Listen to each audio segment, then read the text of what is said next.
Welcome back. You're watching BizCheck live from Broadcasting House here in Nairobi. O'Brien Kimani is my name, and the first hour is gone.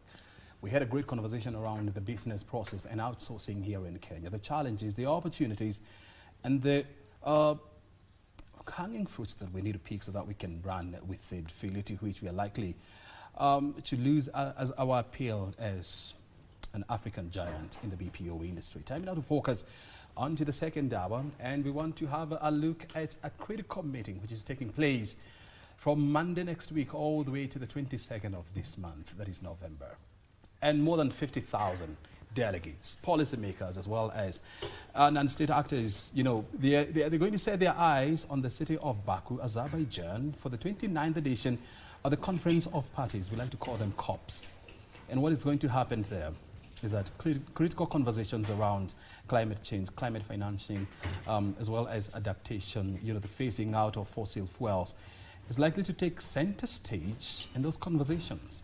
You know, Africa, as we all know, you know, has always borne the brunt of climate change. I mean, it's losing billions of US dollars when it comes to, because of, you know, vagaries of weather. We're talking about floods, we're talking about droughts and so much. I mean, just last year, about 2 years ago, you know, Kenya as a country was impacted massively by a major drought where we lost more than 100 billion Kenya shillings, you know, to this drought. We are still recovering.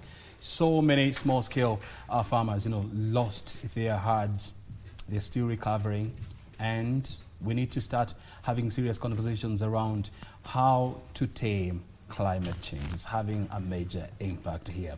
We're also going to look at the Paris Agreement. And of course, remember the rich nations back in 2009, they promised to pump more than 100 billion US dollars into the economies of emerging nations, where Africa is one of them, to help them deal with the crisis of climate change. I mean, you talk to so many people, they don't have an idea where this money went, if it ever came. And of course, remember yesterday was a historic day in the US, the election of Donald Trump. This is going to have major ramifications on the space of climate change. Remember, he has always been a climate change denier.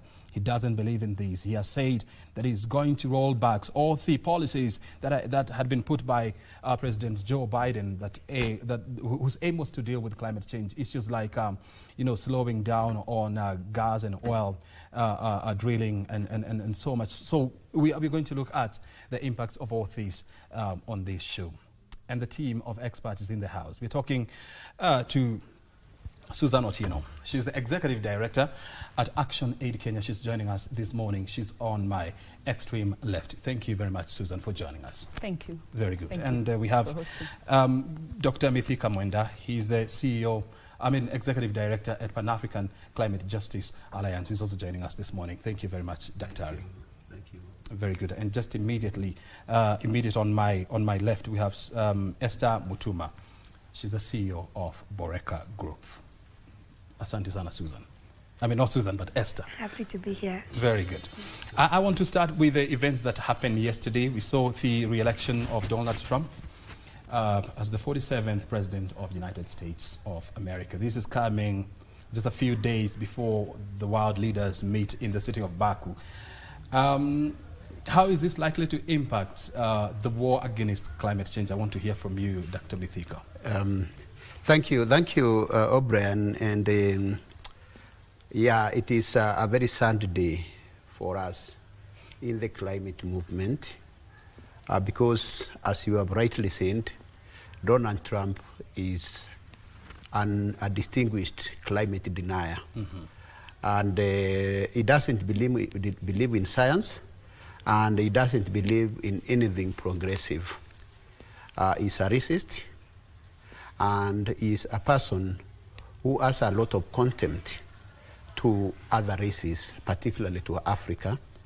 And so, during his campaign, of course, he announced, and he said he is going to withdraw the United States from the Paris Agreement, which will not be a surprise for us, because he did it in 2016 when he became the president once again.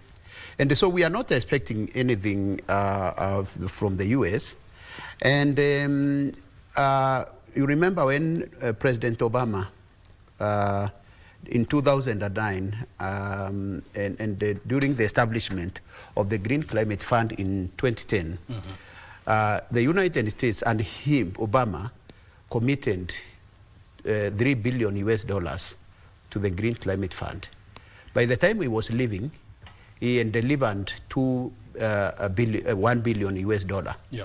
So since Trump took, he withdrew and he didn't honor that American commitment.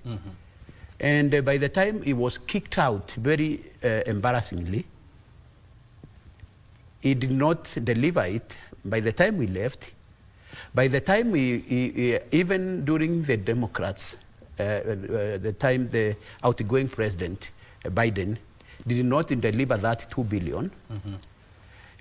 Because as you have said again, there has been a lot of, the US system is very complicated. The money is allocated by the House and the Congress, which again has now been taken by the Republicans. And also the House is controlled by the Republicans. So we are seeing like the Inflation Reduction Act, which is actually entirely a climate change act, which had committed $327 billion for climate action and energy transition in the United States. All these are at stake. And so, during the period of this climate denial, we are not going to expect anything from the United States. But the caveat is here that we are not worried. The US has a choice. And we have told them, when the former Secretary of State, John Kerry, came here, I and Susan met him during the African Climate Summit. And we challenged him. In September last year. In September last year. We challenged John Kerry at a meeting, a bilateral meeting. You are very good, whether you are in Democrats or you are a Republican, we have never seen US being very serious on climate action. In any case, in fact, you Democrats, you have been there in the last 4 years or 3 years, but we have not seen anything from you. The role which you play actually is more obstructionist of the progress in negotiations, rather than even helping the global action. US is just lip service. So we told them, we believe, in my view, we may be worried, but the world has moved. With or without US, with Democrats or without Democrats, or with the deniers, all of them, we have decided to go.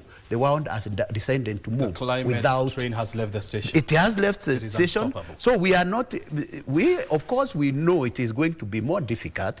It will roll back, but it will not roll back the world. Very good. Unless it forms a coalition of the deniers, because I've seen a lot of congratulations, we hope that it will not influence others. But the public, the global citizens have said we are going to take action on climate change. Very good. I want to bring Susan on board. I mean, you see, yesterday when I was listening to President-elect Donald Trump, I mean, he just talked about many issues. And climate change was not one of them. You know, and if you talk to many leaders, I mean, climate change is one of the topmost threats facing the world today. You know, Trump talked about the abortion, he talked about inflation, he talked about jobs, he talked about migration crisis in the US. He never talked, not even a single word, around climate change. What does that tell the world? I think first, allow me to register my disappointment in the US. They had an opportunity, a second opportunity, to elect a female president. We keep questioning if they truly believe in women leadership. We are questioning where they want to place their face in conversations about promoting women leadership going forward, because they've demonstrated it in these particular elections as well. We are also looking at issues to do with color. So it's disappointing. Nonetheless, I'm not an American. Coming back to climate change, again, as Dr. Mithika has said, it's equally disappointing when renowned leader who can see the effects of climate change, especially on developing countries, who can see how climate crisis is rolling back development. It's affecting all sectors. There's no single sector that has been spared in the developing countries. At what point will they start talking about solidarity or the need to ensure that the developing countries are treated fairly? And so we are out here, we want to see where he's going to lead the US, even though we know. In the meeting that Dr. Mithika has referred to, that we met John Kerry, he was very clear that Congress does not entertain any conversation on climate financing from government funding, to speak the least. And that is truly a disappointment, because we know the large contributors. Who are the contributors to the greenhouse gases? We know what the developing countries are contributing to. In fact, nearly zero, I would say. And so why can't we continue to see the developed countries, the ones that have benefited as they polluted this continent, this globe, those countries taking responsibility? And we are hoping that as we go to COP29, despite these elections, we still believe that as we go into negotiations, we'll be looking at how financing is going to reach the developing countries, or reach the South. Yeah. Turning on to Esther, I know you are a big advocate of carbon credits, and we've seen whereby now the Republicans are in charge of the two houses, and this is likely to have a major impact on the decisions made by the two houses. What is your position on the re-election of Donald Trump? Unlike my colleagues on the table, I don't have very strong opinions over who wins the U.S. Elections, because the way the U.S. economy is structured for ages, it's a capitalistic state. So it's always about business. And we all know that America has interests, not friends. So whether whoever sits or which house runs, the question we need to ask ourselves as a continent is, what can we do to make it a bargaining opportunity for us? What is it that we can do? Because there is government, then there is private sector.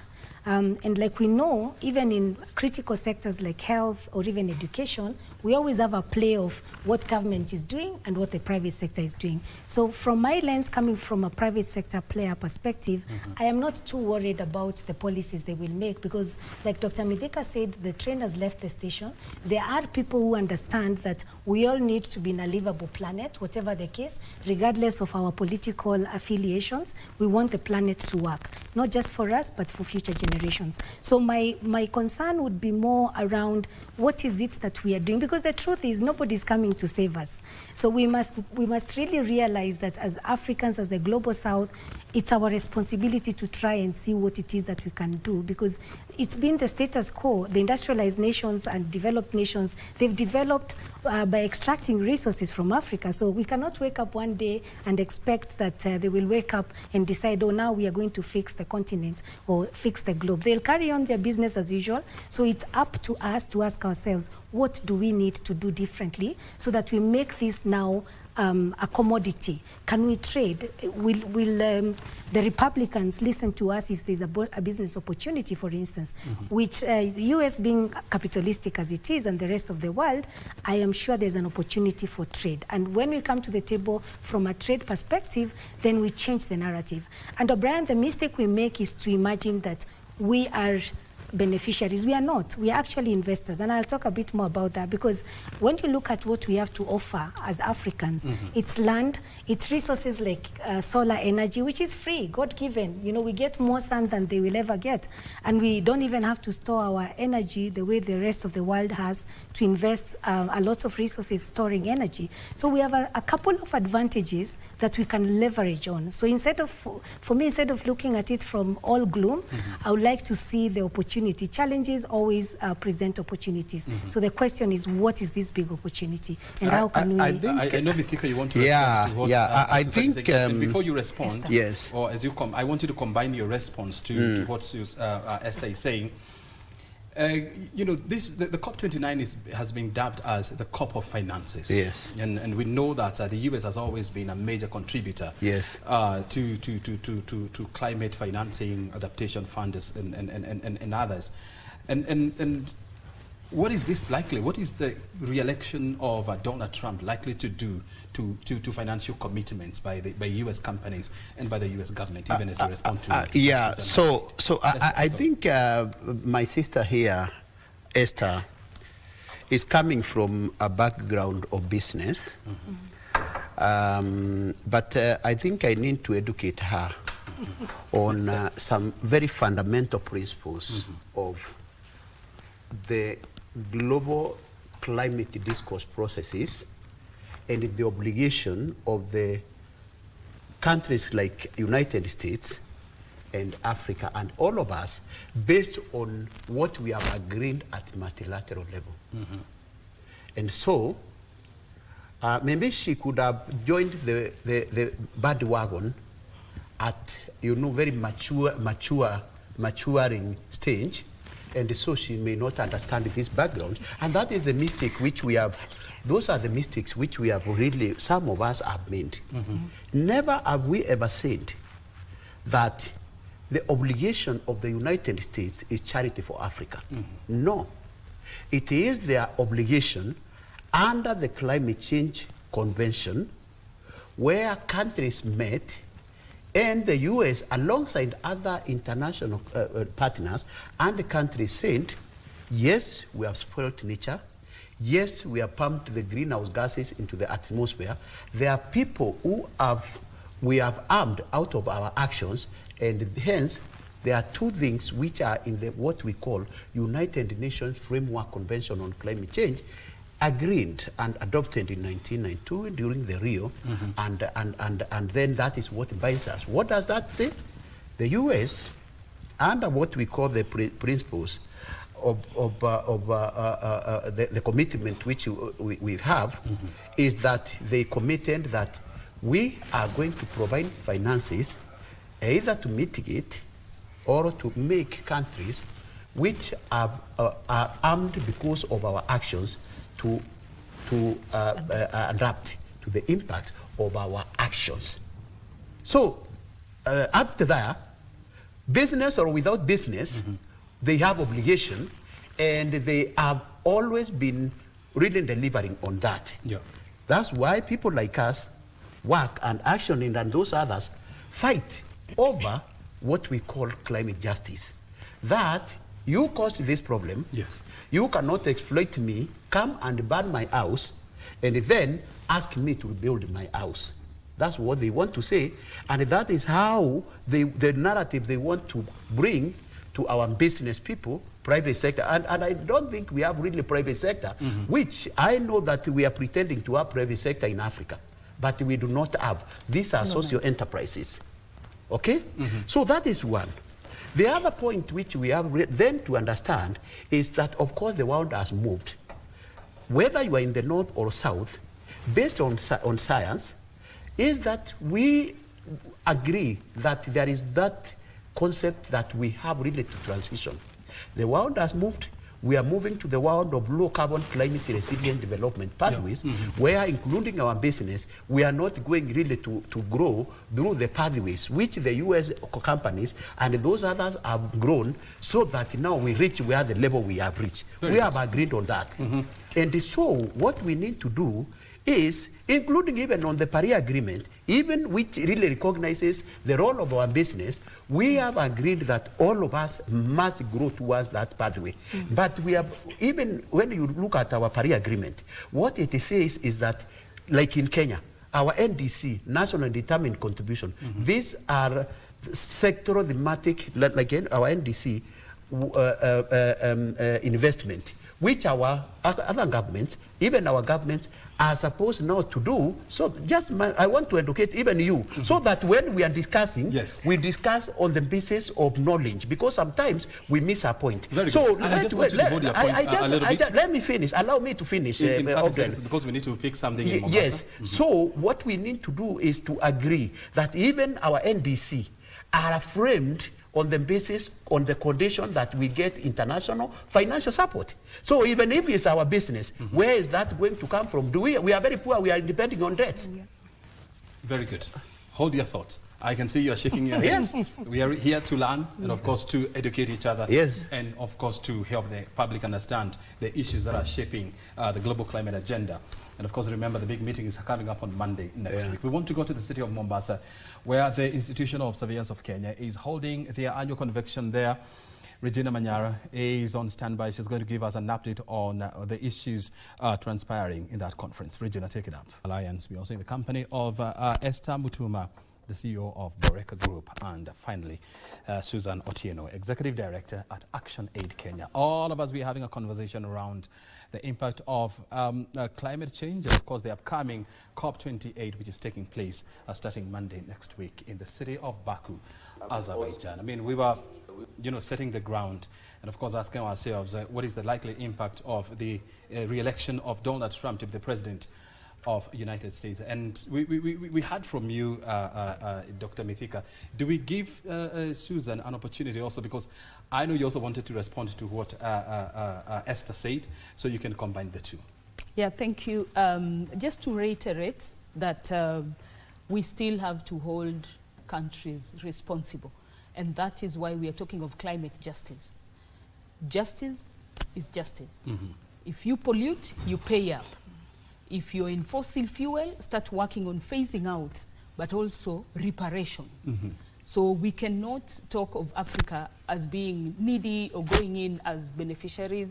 No one has said so, and we will never say so. Africa is never going to cope with a begging plate. We are going to cope with the rights that we have as Africans, and therefore even as Kenya.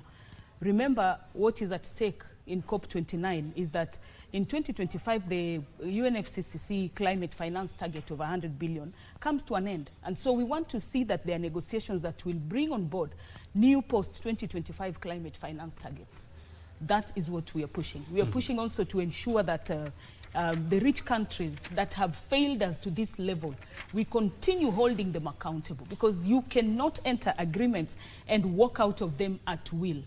If you walk out of them at will, we still need to let it be known that you are the ones who are letting people down. Just as we've said, the US has always gone in and frustrated every engagement over terminologies, over commitments that were made. So we are saying this time they still need to be held accountable.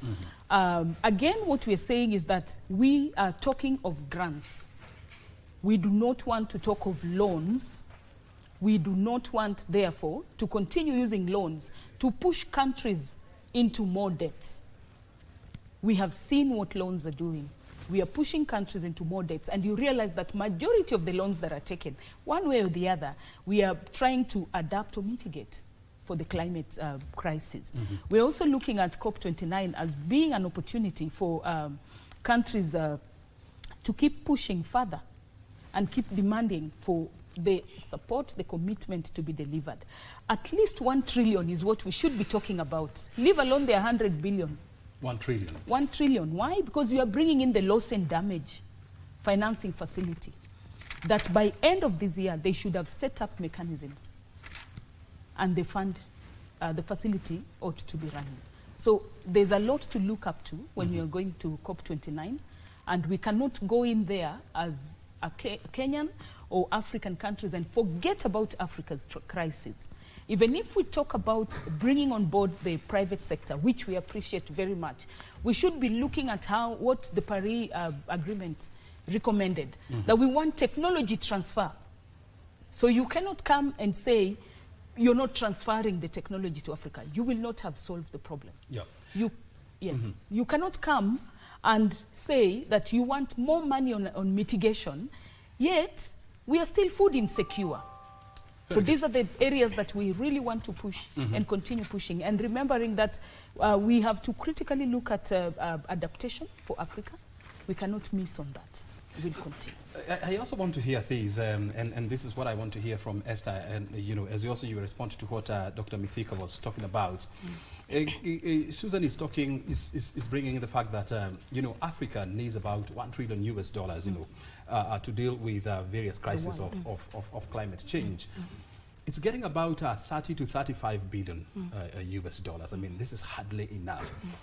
Should we be going to COP28 to demand for more climate justice in terms of funding, or should we go to COP29 to look for businesses? Great.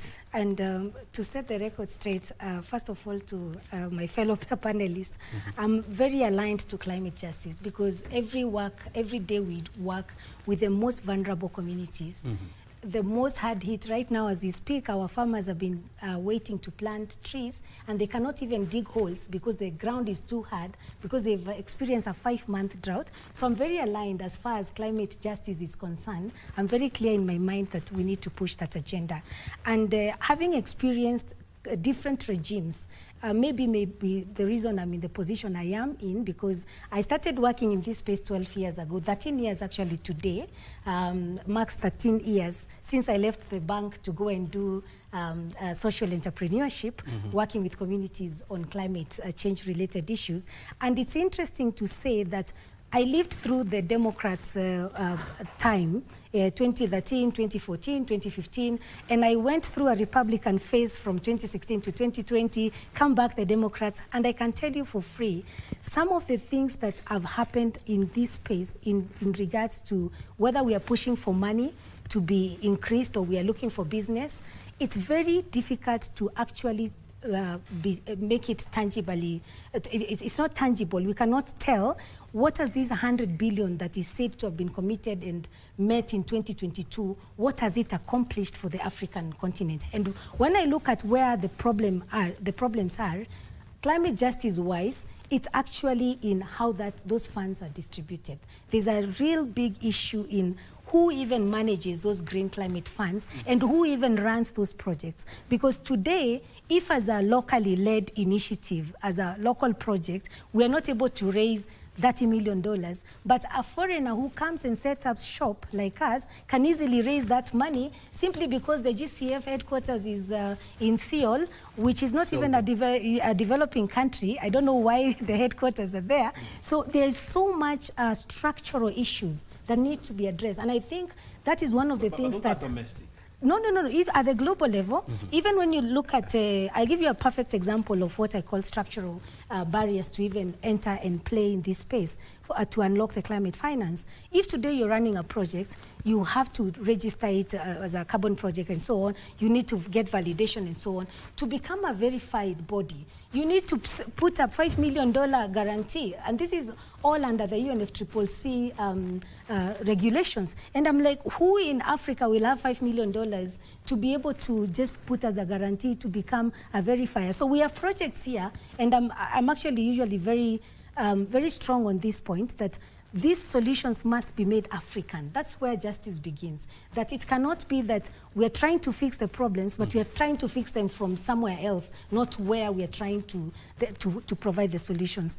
The financing, even when you look at the infrastructure funding that is provided, whether through the GCS or the GES or the African Development Bank or Africa Guarantee, all the climate financing monies, I am telling you from experience, O'Brien, I've been in this space for 13 years. It does not hit the grassroots, the locally led initiatives. And I'm saying this with a lot of confidence because for us, we ended up finding local private sector players who have a sense of wanting to do things sustainably as corporates, and talked to them and said, you know what, we are never going to unlock this potential. Yet I have unlocked that potential when I ran companies that had American affiliations. So I really do know what I'm talking about, that the injustice here we have is how is even this money structured? How is it distributed? What are the systems? Because it's one thing to have it, to have the fund. It's another thing to access the fund. You can have $100 billion if you can't afford, if you cannot access it, even if it's there,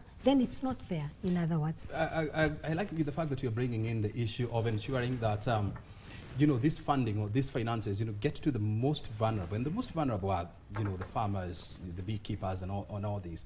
And this is what I want to bring on board with Thika. The COP29 has been dubbed as a COP of finances. A number of agreements are expected to be reached in a bid to deepen more funding, and especially to Africa.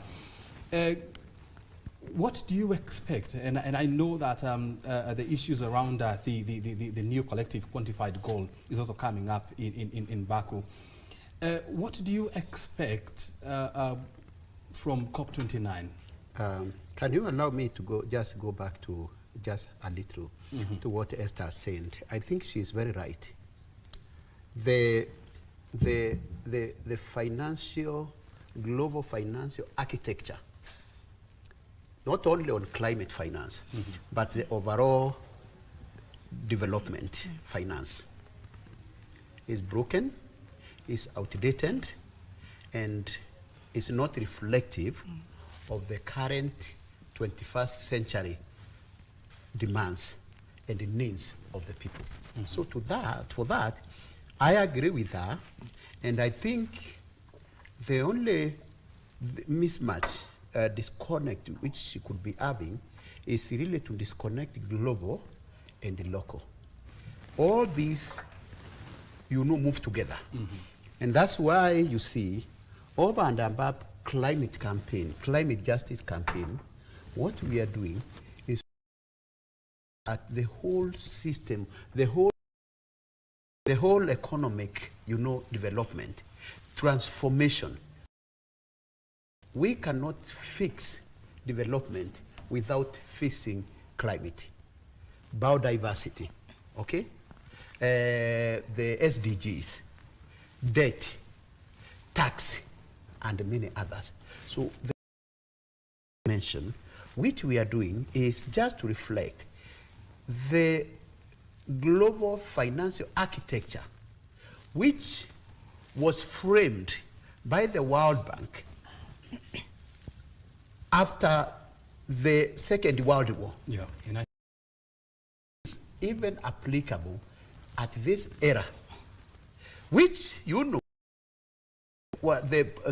post-World War reconstruction in 1945, reconstructing and correcting the damage in Europe. It was not meant for Africa. And so that is now where we come from. So now framework in Africa in 21st century, and that is why it is not working. And so looking into what we are doing now, we have opportunity to reshape that. At African Union level, President Ruto is actually the champion. I know, I can see Susan is smiling. Why are you smiling? He is the champion. We all know that. He's been championing for our African financial, he has been very vocal in that. We are actually looking at the entire overhaul of the reform of global financial architecture so that it is applicable to our realities and aspiration, particularly of the people and African businesses like our communities at the front line of climate crisis and other crises which is facing us, including food crisis. So what we need to look at was she could provide us a solution, maybe. No one has a solution. Maybe she is doing could be working. But really, what has broken is that access. When we were fighting in 2010, before the Green Climate Fund was established, was really to look at what can work. We wanted a financial instrument which is over and beyond World Bank, which by then we were talking about, we were saying, this is very bureaucratic, it is undemocratic, it is inaccessible. That is how we really birthed. And the civil society, actually in the international, Greenpeace, PAGA, and those others at international level, no, don't be cheated. It is us who drove this campaign until we had Green Climate Fund. But when it was established, it was again hijacked. Access to Green Climate Fund, to get money from Green Climate Fund is more difficult to get it from World Bank. And this is what we wanted, a financial institution which was more accessible by her, like a business like her. So let me give the good news is that we have fought, we want it to be reformed. Right now, last month, one of our foremost sons, Amalian, now is our co-chair of Green Climate Fund. Yes. And why we are very happy is that we have been fighting, even during the Africa Climate Summit, we had to really force the executive director of Green Climate Fund to come to our meeting to tell us why we are not getting money. She was apologetic and she said, how do we work together to, even her, she is a Tunisian, how she was asking, how do we make it better? Even her, she has no answer. But you know that it is shaped by global geopolitical, the landscape which we have. The North may want it to be more difficult for you to access, to be taking us round and round, but we hope that we are going to crack it. But now what I want to really correct my sister is that we cannot ignore, and we have been telling people we must connect global and local. But of course, I'm not an admirer or an agent of better than bottom-up economic transformation agenda of the current government, of the Kenya Kwanza government. But even before this came, we were driving this agenda of really bottom-up, really picking these community solutions, community agenda. The communities have got a lot of solutions, as is really rightly said. What we don't have is practicing that. And now to come to that, I want now, I'll sit with her, actually, I have assured. I'll sit with her and take her through, after the show, through what we are calling FLOCA. We are very excited about it. We are signatories of the one global framework, the principles of locally led climate action, which also as civil society we drove, and many governments are signatories of that. That is what we are implementing in Kenya. So now, should I come now back to the question of now, the Baku? The Baku, I think Susan has explained it. And that's where we are going. Now what we call the infamous $100 billion US, that target is ending next year. That's why every discussion and what we want to deliver is now new climate targets in Baku. And that is now the global framework which will take us to the next level of climate finance. Whether it will work or not, we don't know, but we are really fighting. That is the fight we are taking there. Very good. I'll be coming to you. I'll be coming to you because we're almost winding up. But I also want to give Susan, a minute to tell us, I mean, how do we then make COP29 count going forward? Thank you so much. One of the things that we know is that when negotiations are embedded in policies, in agreements, then it compels the signatories to comply to them. So we have to ensure that we are, I keep saying it, that every agreement dictates it as it was done in Paris, the Paris Agreement 2015, that developed countries must be responsible for contribution that they've made. Secondly, the funds that are being provided to developing countries, we have to ensure that they're embedded in policy documents as grants. The issue of debt, I've spoken about it.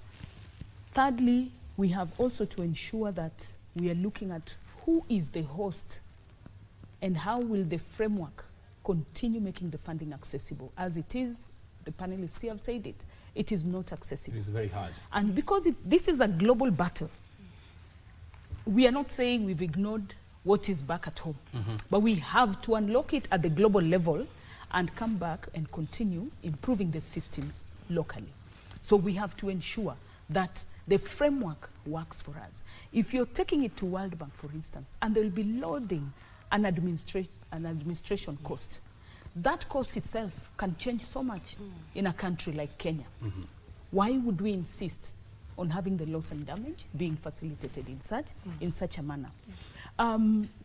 Again, coming back again, looking at the global goals on adaptation, we have to clearly ensure that it's well detailed and it advances the human rights. Because if we miss the element of human rights, and most importantly, the gender issue, if we miss to address the impact of climate crisis on women, on girls, because right here in Kenya, when we have drought, persistent drought, what will happen is that girls will be drawn from schools to walk with their mothers over a whole day looking for water.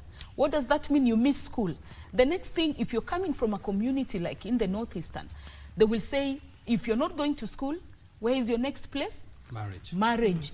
So before you get married, what happens to you? You have to go through the FGM.